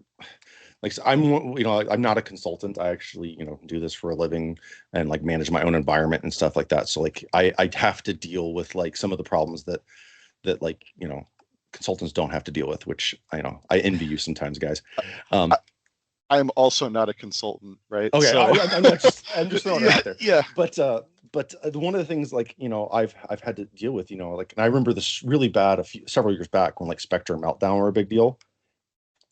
My security teams kept sending me all this stuff about how vulnerable we were to Spectre and Meltdown, and I was like, but there's not even like published code on how to attack that yet. Like, we're all freaking out about this and missing all of these other vulnerabilities that do matter, while we focus on the thing that's not even weaponized fully yet. And I'm not saying like, we shouldn't worry about those things, like, this whole BitLocker thing that's been going on with Nightmare Eclipse, like, it's a big deal, but like, what are we skipping? What are we ignoring while we chase that dragon? How many computers out there still have auto run policies? If you plug a USB key in, what happens? Oh, nobody uses USB keys anymore. I've got like 6 sitting here right now. I've been doing server builds. They're easier for server builds. Like, you can get them cheap. So like, you can't tell me that people aren't going to drop secure USB keys in the parking lot and people plug them in. Which, by the way, the FBI said that's become a thing again recently. Like, so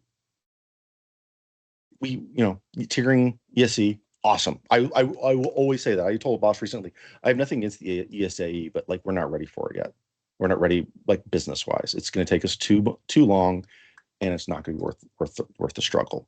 So I think that's all great conversation, and let's do a brief, like, let's go at the pause versus tier 0 stuff, and then we'll see if anybody wants to hang out any longer or not, and then we'll see.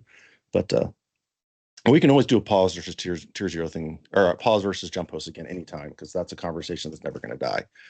So I made I made a claim when I did my B-sides talk that I would prefer a secure, like properly patched and hardened jump host over a full-on like end-to-end pause program. And people bristled at that, like pause are so much more secure. Jump hosts are easily exploitable. And so I kind of made me ask the question, and this is what I put it when I was kind of prepping the panels, like how do we handle this? And what the question came up was, what is a poorly implemented PAW any better than a well implemented jump host? That's a good one. So, David, you haven't had a chance to talk much in a little bit, so I'll let you go, and then I'll leave it open to the community again. So, what do you think? Well, I think we would need to talk about like strictly PAW versus jump host, because of course there are other things included that could kind of like change that. But as you just said, if you poorly implement the PAW, right, then of course it's probably worse than even having like jump host. And mostly because as you said, I'm a consultant, so I see like 10, 15 customers per year, let's say something like that. And the maturity level, or the level where they are with their Windows infrastructures and ADs, are not even there to even talk about PAW. So we are talking like theory here for them, I would say more.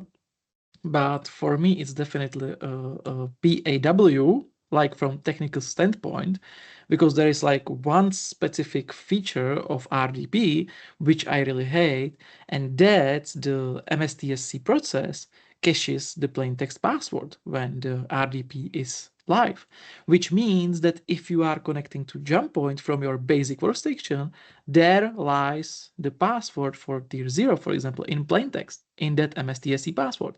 And the worst thing is that nobody cares about this. Nobody talks about this. Microsoft does not care about this. And I have no idea why it's still there. Why there is a plain text password in MSTSC process. Or it's not probably plain text. It's probably like encrypted or something. But you can get it out in a second in plain text. That's the point. Yeah. And that's why I prefer like PAW from technical perspective, of course. But if I implement something for a customer, we always start with tiering model and jump host. Because if I would be like, okay, so let's implement tiering and PAW, I would probably like, it's an overkill for them. Like in 1 year, that it would be like nonsense. Yeah. So yeah, I've always thought of like jump hosts. Like I have nothing against pause. I think that should be the goal. I've always thought of jump hosts as like training wheels for pause. Yeah, exactly. Yeah. Like, you know, because like one of the things I've run into, so the 1,000 domain controllers, that environment, I pushed really, really, really, really hard to have it all server core. And I got a lot of pushback, like, well, how are we going to manage the servers? Like they're not GUI anymore. It's like, guys, all of this stuff is available. Like you can manage it doesn't matter. ADUC remote, PowerShell remote. Like you can do all these things pretty much remote anymore. So like I don't see what the argument is. And I think that same thing kind of translates in general with pause. Like the idea with a pause, I'm not jumping onto those things very often. Like I'm using the paw to do a lot of my remote management. So like putting that jump host there trains me to do better at the paw. I get used to doing things. Yeah. I don't do things from my laptop. I don't just log in and pop it open and boom, I can do stuff. Because let's be honest, how many places are really deploying physical paws most of the time? Yeah, exactly. Yeah, that's the same tools here. So you say RDP is plain text, or you know, it's easily decrypted. What about Citrix sessions? Because a lot of places think that they just put their paws behind a Citrix portal. Is that any more secure? Maybe. I mean, maybe. And then, maybe. and you get into like Windows Hello for Business. Then you have to deal with privileged account sync to the cloud and stuff like that to really do it right. Which I'm brainstorming ideas on that at some point. I have an idea. So like that's all complicated. So it's I think that's my position, is like the jump host is training wheels for a pause. Like I like to think of it. What do you got, Peter? Well, just to back up what David was saying, you know, you're talking about they're barely capable of handling jump hosts, let alone pause, right? My favorite one is, you guys use jump hosts, yes? Right. Are the guys who are logging into the jump hosts, are they admins on the jump host? And they invariably say yes. And you go, well, what's the point? Yeah, I love the deer in headlights when I say you shouldn't be an admin on your jump host. I've said that to my own team before. They're just like, what? Exactly, right? Because they sort of go, well, what's the problem? I said, well, you've just opened a supply chain management supply chain attack vector because that guy can inject anything he wants onto the jump host, right? Yeah. Yep. But if you can't do that right, you're no way are you ready for a poor implementation, right? Yep. Okay. So I don't know if you've seen that one, but you must have seen that one, David. Where the guys go, yeah, we use jump hosts. Are the guys admin on the jump host? Yes. Well, no, right? Or we flip that around and you get environments where the guys go, we don't use PowerShell. We're not allowed to. We have to RDP to the DC. Now, running PowerShell remotely is actually more secure, right? Yeah. But no, they don't get that. And the number of places I've been where the AD admins don't know nothing about PowerShell. They don't use it. I'm like, how do you do anything at scale, right? But it's that same thing. It's if you can't go from barely being able to climb a tree, flying a Mach 6 fighter jet the next day. I mean, you've got to get over the basic hurdles first, right? And and what happens with the security side of things is I see this a lot in customers. They're tackling like low-level script kiddies type stuff, like you run who am I and you get queried, like why did you run that? Okay, and then they're trying to defend that they believe that they've got to fight a battle with a nation-state attacker who's got 0-day flaws that nobody knows about, right? But they forget about the bit in the middle, right? Yep. Yep. And it's yeah. And it's like, guys, no, hang on a second here. It's risk-based, right? Okay. I mean, one thing with vulnerability management. Here's critical vulnerabilities. You must fix them. Hold on a second. These patches are not these vulnerabilities have not being seen in the wild, right? But you want. It's like I always tell people, and excuse me if anybody, I'm preaching to the choir a bit again, maybe, but I always tell people, don't let your internal auditors anywhere near your secure score, because they will beat you over the head until it's 100, right? Yeah.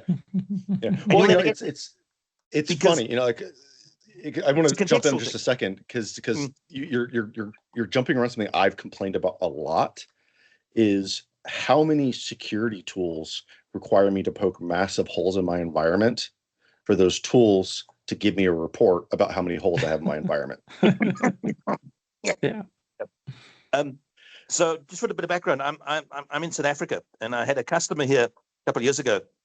I heard this story secondhand, so it may not be true, and I won't mention names. But this organization had an internal audit review.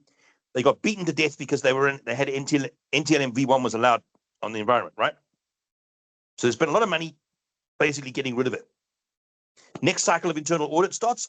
Internal auditor goes to the IT guy and says, "Oh, by the way, can you enable NTLM v1, please?" Why? Well, our tool uses it. You can imagine how well that conversation went after that. Yep. Yeah. But it's precisely what you're talking about, right? It's like, and then any tool that's doing that type of work where you have to spend as much time managing it as the problem it's trying to fix, you have to wonder whether it's worth it, right? Yeah. Well, I mean, and one of the things that gets forgotten about is a lot of the really big EDR vendors, and I'm not going to name names, but you can probably guess and you'll be accurate. They have cloud portals that the company, the cloud, like the vendor, has access to at an admin level. So they can, so now your attack vector is not just your environment, it's their environment. And you don't even have trust. Think about that. That keeps me awake. Well, I mean, if you're going to follow that line of paranoia, right? Are you paranoid? Sufficiently paranoid, right? Well, the end of that rabbit hole is you build your own chip fabrication factory, right? Because there are too many attack points into the supply chain before the software gets to you. Yeah, right? I mean, they're still finding the stuff out of NPM breach. I think I just saw a thing recently that's saying that Red Hat actually might be entirely hosed. It's pretty awesome. Yep. It's a good day. What do you have, Satyabrata? Yeah. So with that, actually, I agree to your point, Tyler. Also to David's point, like to go for a POW and also a hadn't jump host. But I would also like here to add one more thing. Like if you can add a PAM solution with POW or and with your jump host, that would be another level of layer which gives us a whole ecosystem to handle all of the things. Like if you consider POW or your jump host as the secure cockpit, right, of a aeroplane, and then PAM could be a full flight control system, right? So where you manage everything through PAM with the JIT, everything is in place, and in that case your VM, your compliance, your auditing, everything is also covered. When your GRC or IA teams comes to you all of a sudden asking, hey, I want the evidence, who accessed this server and what time this happens there, and all that, right, how they bombard us with the request and the kind of challenges when you face something and this kind of environment in a complexity where it is there and everything. So maybe you can also introduce PAM there so that you will be covered in the all of the sites. I like PAM solutions, but they follow the same caveat for me. Is a lot of organizations don't really go through the hardening that they need to do. I've seen cases where you'll have this multi-million-dollar PAM solution and nobody actually tiers it properly. And so the people that are logging into it, the same account, they're checking email, and that's the stuff that's supposed to protect my tier 0 stuff. We have to really, that's the thing you have to be cautious about. Is if you're anytime you put dependencies on something like that, you have to make sure it's all hardened. PAM solutions can be great, but I would take, a password safe over a poorly implemented PAM solution. Yep. Likewise, we are using Keeper. So yeah. So it's just that you have to really be cautious. What do you got, Dennis? Yeah. Sorry, I don't know why Teams is not telling me if my hand is raised. It's being weird. But it's okay. It's up now. It's up. yeah.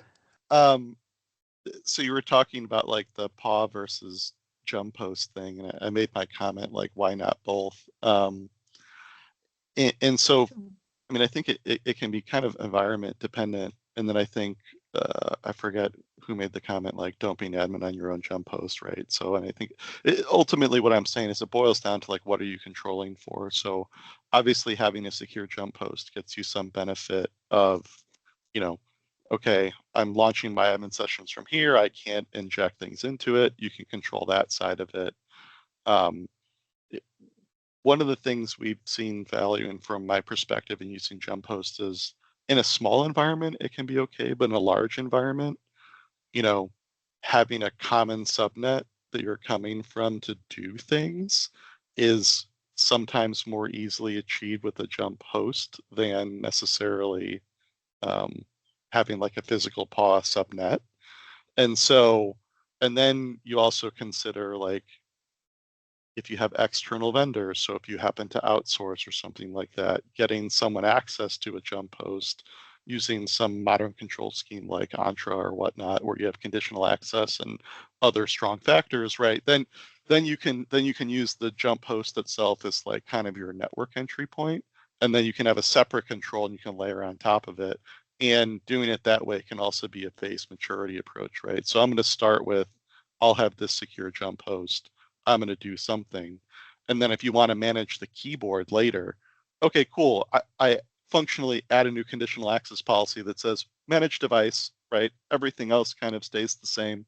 And so it can be a way to both phase in. It gives you some flexibility for people in the office, not in the office, right? And then from a networking perspective, if you are mature enough to the point where you have things like firewalls and you're maybe restricting certain types of communication, it can create a common subnet where those admin actions are coming from. And then if you consider we won't even jump into the OT space, right? But if you have other, certain network controls, going through a jump host also gets the advantage of, all right, I've got some firewalled off environment, consistent pathway. So that's my input on the jump host versus PAW, see all of the above. Yeah, no, I mean, and I think you're right. I think that's, and I think it's kind of where I was going, like, secure jump hosts could be training wheels for pause, but that doesn't mean they have to go away necessarily. Like, you could kind of build this tailored defense model. I think that makes a lot of sense. I think that's maybe like a frustration sometimes I have with, like, red teamers and something like the pen testers, is like they kind of have this all or nothing concept, and we have to be really cautious because all or nothing is nothing usually. Yeah, mostly. And Tyler, we also had a question for your tiering model in the web browser tool. I sent it to you for Discord, but there is, I can tell you the questions basically. So computers in the admin OU are admin workstations? That's the first question. From the tool, probably, so I don't know. So they don't have to be. So I can share that out again. We'll talk through it. Yeah. That is a good question. So ideally, they would be like pause. I'm just basically showing the reality is that sometimes things aren't as simple as they look. I've had cases where I have servers in tier 2 and computers in tier 1. I literally worked at a place one time that had Windows XP that ran as a server. Like, literally, they used them as servers. So like, it goes. They could be pause. If it's going to be a PAW, though, I would usually create a specific OU for it. I'm kind of, I don't know, maybe I'm a little bit naive, it's probably the word. I don't necessarily like doing pause for the lower tiers. I think of it for like the highly privileged stuff. I know some organizations go all in on it, and that's fine. To kind of the point about like a PAM solution, like that, you can use like an RDP gateway kind of thing through, like, one of the PAM solutions for like the pawing into your lower tier systems. When I talk pause, I'm usually talking tier 0. But I just kind of put that in there. Like, if you have tier 1 computers, you have tier 1 computers. If you don't have that OU, you don't have to create those OUs. It's just kind of articulate the model a little bit. And like, for example, I commented, like, you see bind accounts. I put bind accounts as a separate thing. Bind accounts are regular users, really. They shouldn't have permissions. They should just be able to bind to the directory to read. So usually you don't have many permissions. So they're regular users. They're just regular user service accounts. So it's kind of another example of where the traditional logic doesn't work. And another question is actually for the OU below that, the computers one, if that's for the end user workstations, like for the regular ones. That's the next question. The corporate computers OU. The corporate computers, that would be like, yeah, that would be end user workstations. I didn't put I need to adjust the default one because it doesn't have any notes in it, but I will. And it will explain that, because this notes column, you can actually, it's just like other options, it supports Markdown. Okay. Yeah. And the last question was about servers in tier 2, but I think I already replied to that one, that it can be like some RDS farm for applications for users and things related to that. Yeah, it just depends. And that's where, like, I think that this really speaks to like all of what we were talking about with the tiering model being kind of complicated. Is what does your business need? I literally have tier 2 servers. They are servers that my tier 2 teams need to be able to manage. They support the workstations. We built, Microsoft built the tiering model, and it was really like a hard and fast, like, this fits most places. But the reality is it should be what works for you. There's no reason to say a server can't be in tier 2. If it's in tier 2, just restrict it to tier 2. It doesn't mean it, like, it shouldn't be in tier 1 and tier 2. It should only be in tier 2. It can still be a server. A workstation can be in tier 1 as long as you have a justified reason for having a workstation in tier 1, but it's only in tier 1. I think that's really kind of what I was trying to show there. Sorry if that's confusing. Like I said, I'm still actually developing this. This was not ready for prime time yet, but I thought it was kind of helpful to show what we're talking about a little bit. I think that's great to show people really how abstract it actually is, So that's actually great to show it to the people, because it's really not that strict. So you really have to use it as you need to for your company, and it's great to use a tool like this to design it, to first create a plan, to create some documentation, whatever, just to see if that's actually going to work out. Yeah, and I mean, not to push my own tool at all because I don't really care. But my plan is eventually going to try to integrate it with like some of the other tools out there so that you can generate the JSON out of this and then import that through PowerShell, and it could like spin up an environment for you with that model. But we're not there yet. This is all still theoretical, but yeah. That would be cool. Yeah, I'm trying to think of just being useful. Like this, like I said, I like the other tools. They're all great, and I'm not saying that any of them were bad by any means. I just didn't like having to download stuff to do this. I didn't think it was necessary, especially just to do like the designing. I get it if you want to export your environment, you have to have something downloaded. That's makes sense to me. But like I'm just kind of like spitballing, like what's this going to look like? A web tool just made a lot of sense to me for that. So that's why I went with it. Yeah, I agree. But, I never run anything like that is a binary or even PowerShell that I'm not able to read fully into like a production environment. Like never. Yep. So that's why this is all web. There's nothing fancy about it. It's just a bunch of AI generated JavaScript because I don't know JavaScript. So, well, so people are kind of trickling out. So I think it's a good time to wrap up. There's only a handful of you left. So thank you for coming. I really do appreciate everyone. Thank you, David, and others, of course, for being presenters and stuff. It was a lot of fun. I'm so glad we got to do this. Please do the survey. I'll put that back up again real quick. Because the big thing is I want to know what cadence. I think that's honestly, did you get value of this and what's the cadence that we should do this? Should we do this monthly? Should we do this bi-monthly? I don't know. I don't want to do it more often than monthly because it could be a lot of work and it steps on things. But I want to know what you guys want because it seems like, I mean, we got way more questions we had time to talk about. So. Well, absolutely value for me. And once a month is fine. I mean, you know.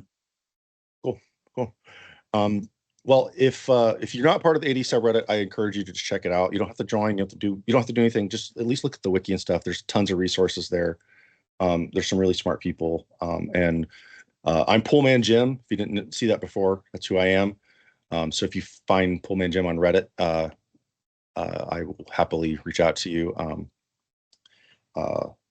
Just don't be ashamed to reach out to me and connect with me. I'm happy to get to know everybody. And yeah, so I think we can conclude there. I really do appreciate everyone coming. Thank you so much. I love this community. I love you guys. You have a good one. Cheers. Good night. Thank you, Tyler. Yeah. Have a good one, everyone. Bye. Bye.